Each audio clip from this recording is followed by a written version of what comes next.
Well, good morning, everyone. Once again, nice to have you on this morning, and we appreciate you joining us live when you can.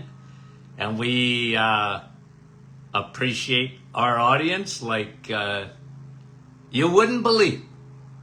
And thanks again for making the Doctors In podcast so popular.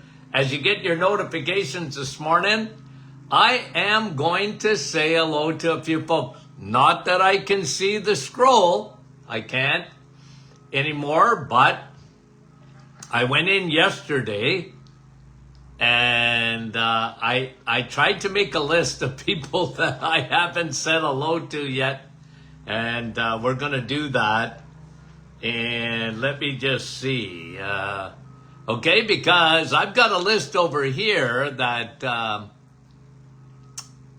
Brahim and Mike and Andrea, the Trinity, and Jude and others that come on early. But let me get to a few other names, guys, because I went through the list yesterday and I said, well, I haven't said hello to Gertie or Dale or Rosa,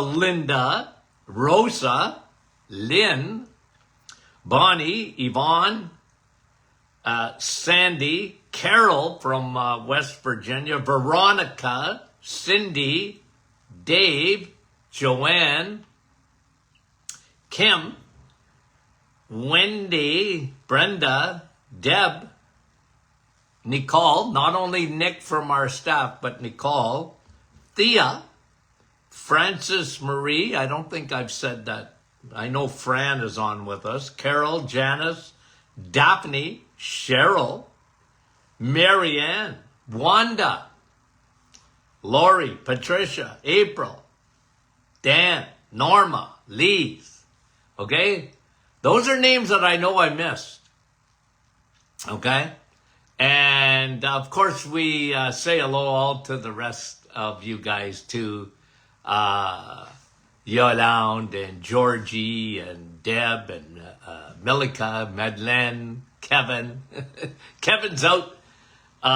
He met with Olga yesterday, two faithful members of the Martin Clinic private Facebook group, and they got together. So Kevin I called him the mayor, as he's traveling around trying to get together with other members of the group. Really appreciated that.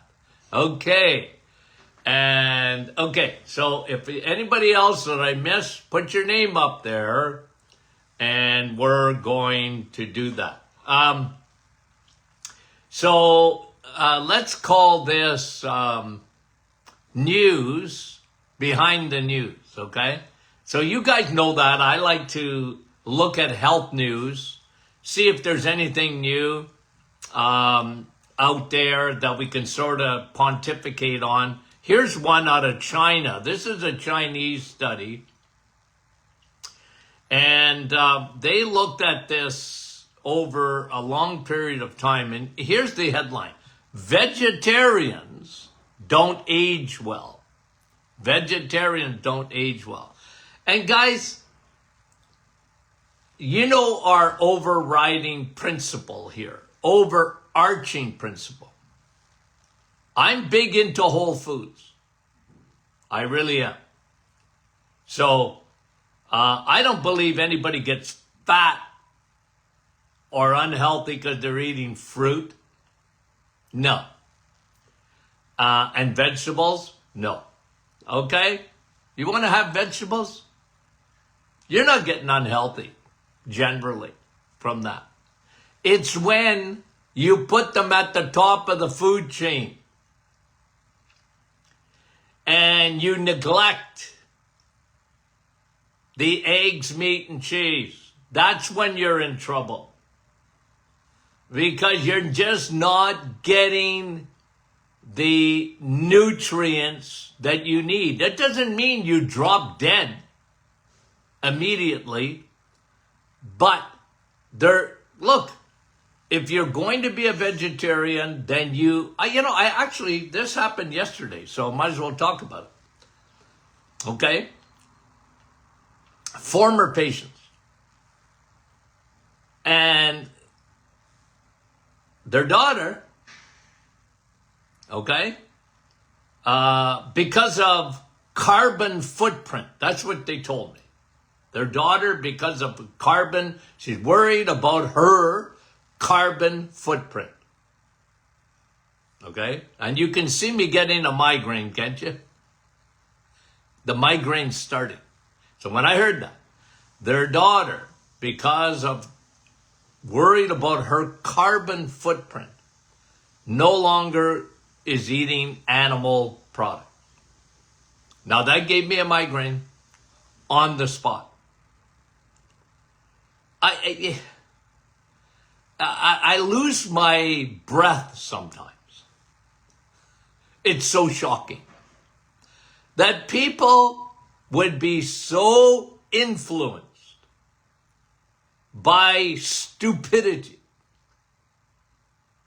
I feel sorry for kids. You mean you're getting that kind of education that the problem on the planet is animals? You can't eat them? You can't have a steak? Are you kidding me? Your body was designed for it. Your nutrition profile, all the nutrients you need are not in fruits and vegetables. I'm sorry. They contain some of them. So now you're going to have to, and I told the parents that this young lady, I hope she knows, but she probably doesn't, she's now going to have to supplement the rest of her life. She's going to have to take iron, B12, several amino acids. You're just not getting it. Don't try and fool yourself, because you're not. Man, propaganda drives me crazy. I watch it happen and I say, did they not listen to the doctor is in? No, this young lady doesn't, for sure. Anyways, I said, and then after that conversation, I'm reading this article out of China and I go, yeah, even the Chinese are figuring it out. You're meant and designed to eat the animal products, the fat, the protein. Yeah. Okay. Yesterday I talked to you about this because it was one of my things in training. Okay? And I wrote about this in several books. Learn to be a sugar detective. Okay? When you read a label, find out what they're adding.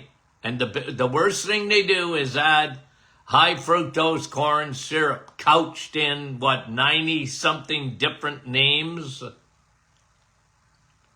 Okay? And we talk about this all the time, the difference between fructose and glucose. Okay? Fructose. As a matter of fact, they're trying to get, okay, and I read an article, I might as well talk about another article because I was going to mention it later on. Anyway, I read an article that said, what's the difference between glucose and fructose? And the article was going on to say, who cares? There's not a lot of difference. There is an enormous amount of difference between glucose and fructose. Fructose, and I mentioned this the other day, didn't I, when we talked about high fructose corn syrup, 10 times, okay? Remember last week when I brought out the toast? You remember? Don't be toast. And I was using toast as an illustration of glycation. Okay? Glycation. What is glycation? It's toast. inside, the browning, and the outside, even your skin. It's glycation is wrinkles. Don't be toast. And the example of a rib cage of a young person, like ivory white, and then you get a 90-year-old and the rib cage, it's brownish. It's glycation. And we talked about A1C, and that's why I love the A1C, because it measures glycation. Okay? A1C measures glycation because sugar molecules attach to your hemoglobin. Your body is so fearfully and wonderfully made. It knows more than we do. Why? Because your body knows that sugar left unattended in the bloodstream is extremely dangerous. You have an organ called your pancreas and a hormone called insulin that is dedicated to take sugar out of the bloodstream. It's a traffic cop. Sugar, come here. Can't park there. Don't park in the blood. Your body knows that.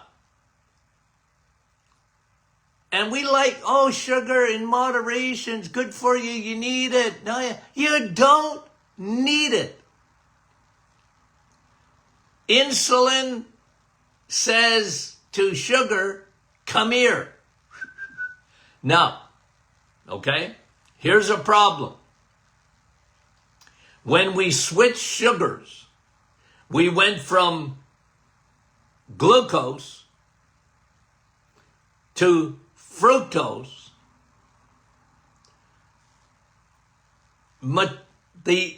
Metabolically, they're different. You know that because we've been teaching that there. It's like alcohol. It takes a beeline for your liver. Fructose does.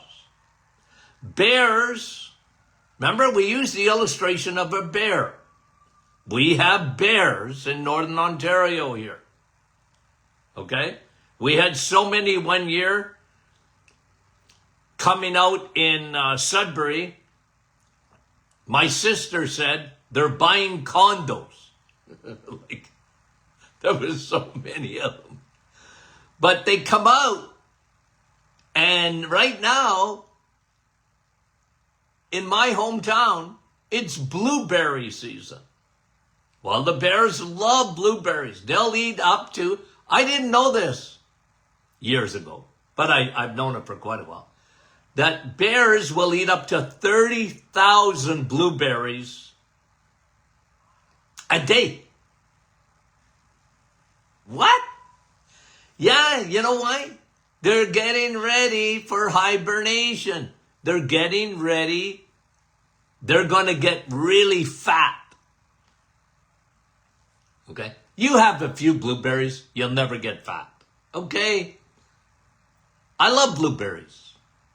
I love berries. They're good for you. But you ain't eating 30,000 of them. But you see what fructose does to a bear? Guys, fructose is different.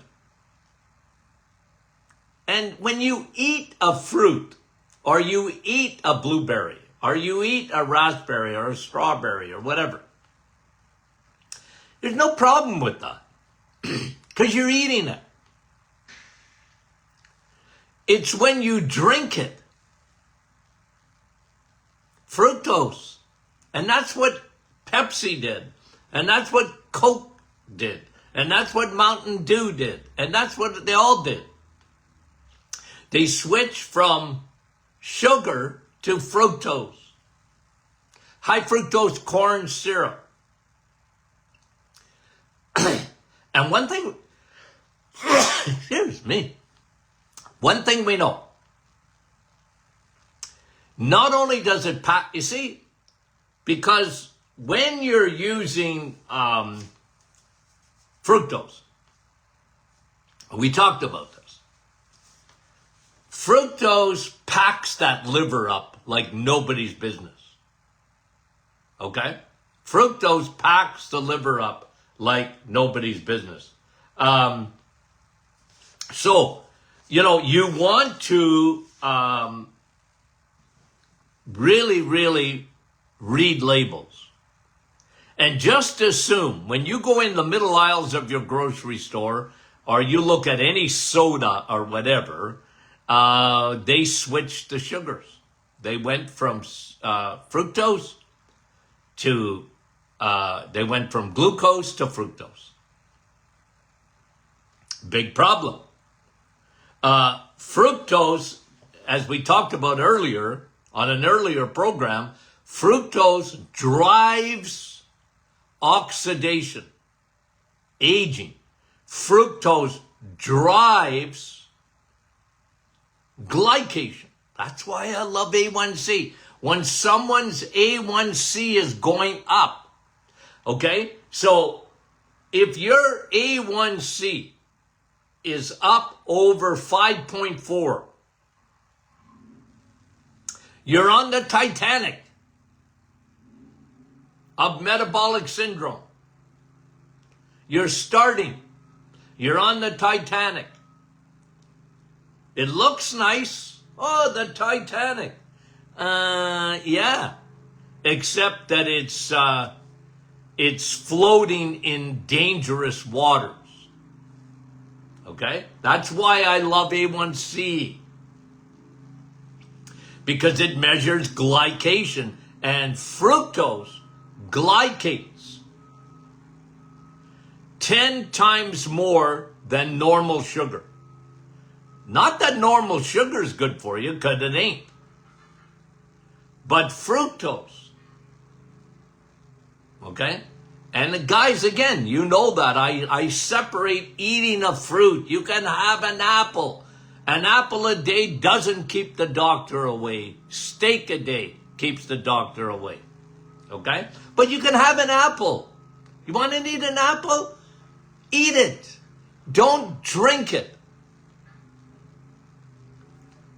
That liquid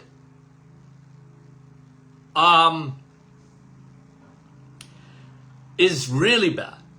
Okay? So, A1C is a real good measurement for that. And I like, as A1C goes up, you got glycation. When that goes up, that is a huge, huge indicator of metabolic syndrome. And metabolic syndrome is the driver of what? Heart disease, cancer, Alzheimer's, diabetes, autoimmune. And that wrong sugar, by the way, on its way from the gut to the liver connection. Okay? That, the gut-liver axis damages the gut. Because, like nothing else, guys, it feeds candida. Okay? It feeds candida. Now, let me talk about that a bit. Imagine a problem like Candida albicans that is not studied in medical school. I remember some of my patients, I used to tell my patients, now shut up. Here's what I meant by that, okay? Would you quit trying to convince your doctor?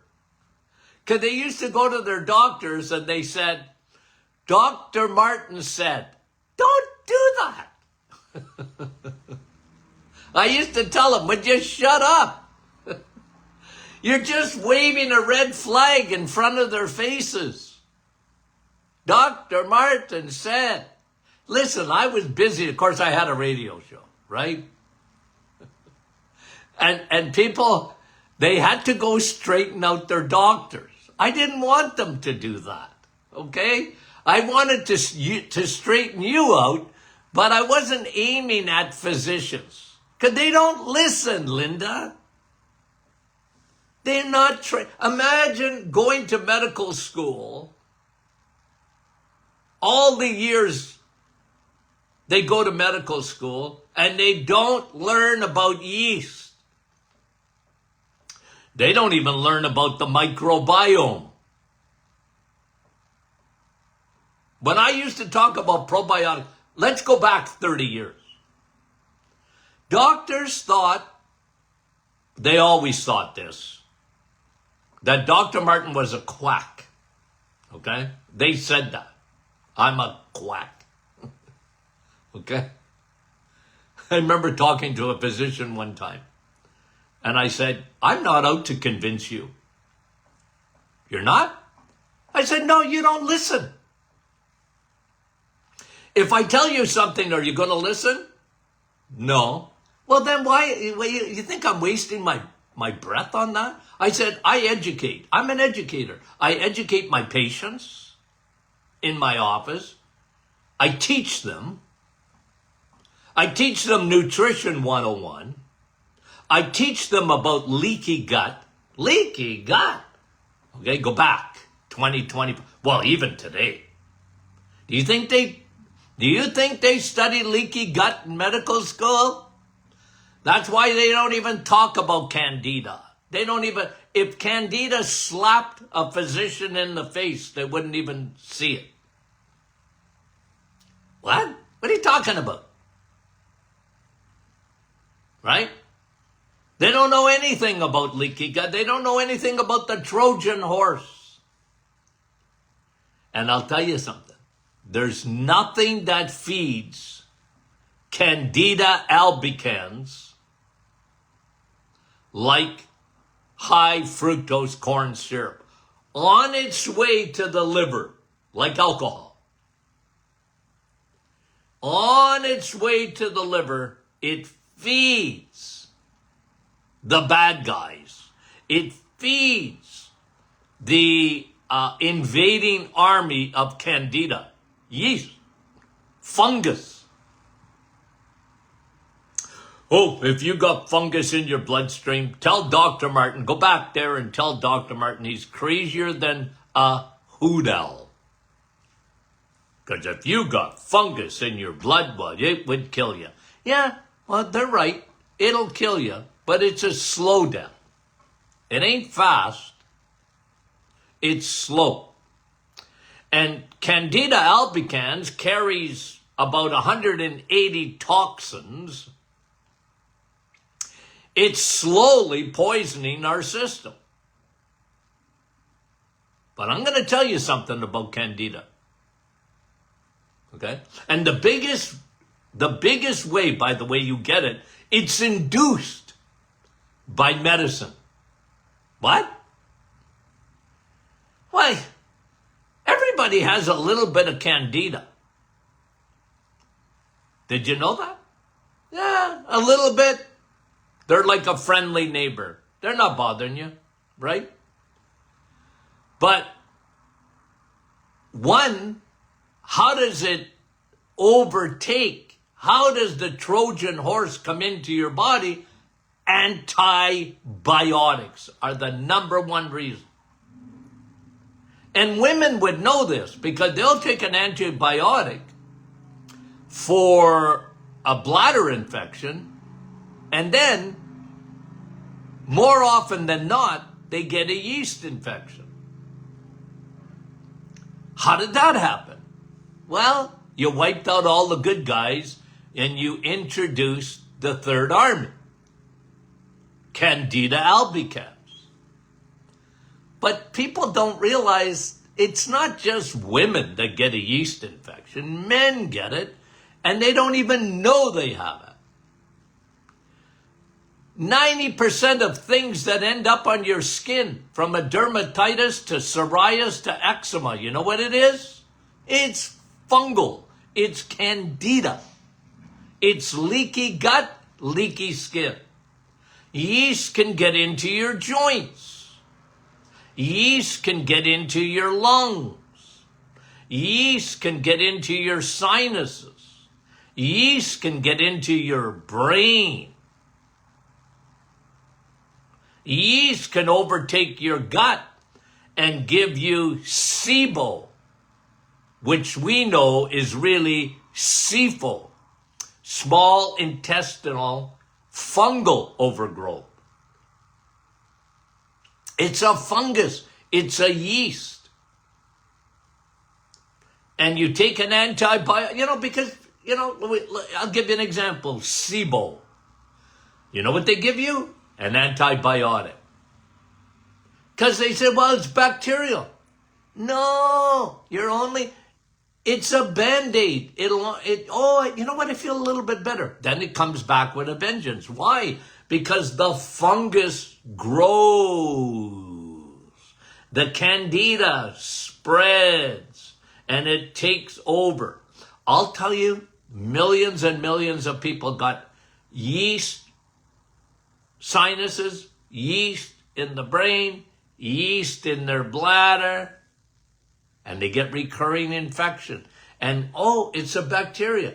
You got leukocytes in your urine. The doctor goes, you got a urinary tract infection. No, you got a yeast infection.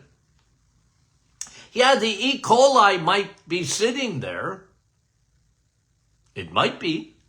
But there's an underlying coating there. Fungal. Yeast. And fructose. High fructose corn syrup. Okay, not an apple. High fructose corn syrup, that man-made syrup, that man-made sugar. It feeds that like nobody's business. Like nobody's business. And it's a cousin to mold. Anybody know what mold is? Of course you do. Is mold good for you in a bathroom? No. Is mold good for you in a basement? You can't even see the invisible spores that can be very, very detrimental. It's one of the biggest challenges in medicine today. And one of the reasons is the overuse of antibiotics.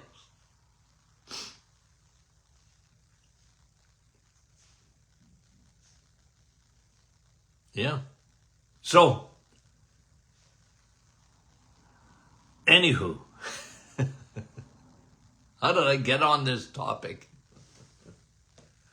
No, and I read, guys, I read these studies, I read these articles, and I just want to scream. Here we are today, we're in 2025, and they're still not teaching nutrition in medical schools. Here we are in 2025, and they're still not teaching about candida in medical schools. Here we are in 2025, and they're still not teaching leaky gut in medical schools.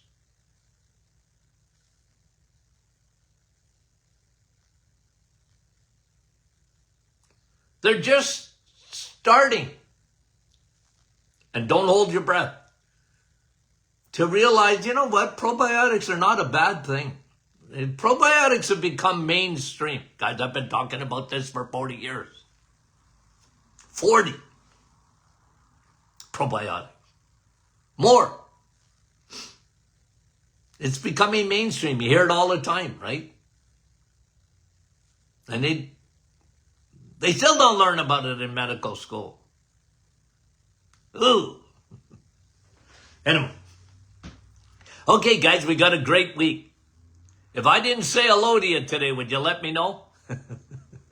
I'm not talking about the former list. I'm talking about today's list.